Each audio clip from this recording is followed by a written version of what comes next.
Hello, I'm Barney McCoy, an associate professor in the College of Journalism and Mass Communications here at the University of Nebraska-Lincoln. The issue today is social media and its impact, most recently in the Iranian presidential race.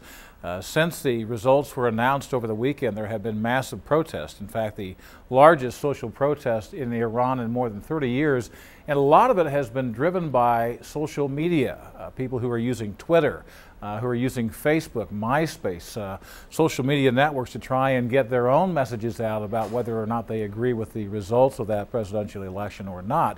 The result effectively has been is that they're now able to get their voices out not only to fellow Iranian citizens, in this case in terms of protesting the results of the presidential race, and some people claiming that fraud was perhaps involved, but also getting it out to a global audience of people who are becoming aware of the discourse that's taking place in Iran. And they're using devices like Twitter, where you have 140 characters, where basically they can punch in messages, very short text messages that can go out to literally thousands,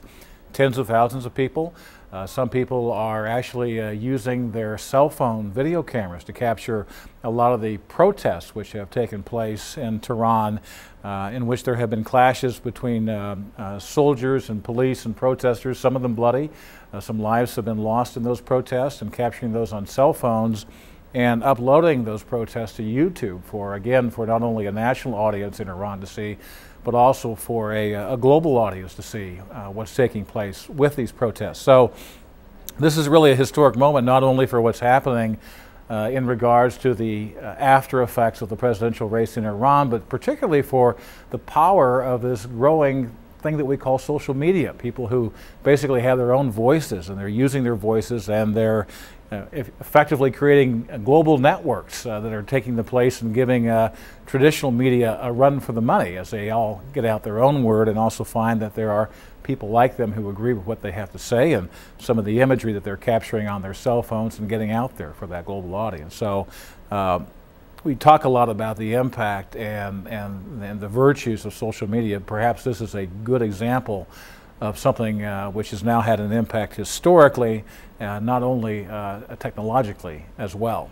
So it'll be interesting to see how things like Twitter, interestingly enough, Twitter, MySpace, Facebook, we're talking about social media that haven't yet turned a real profit.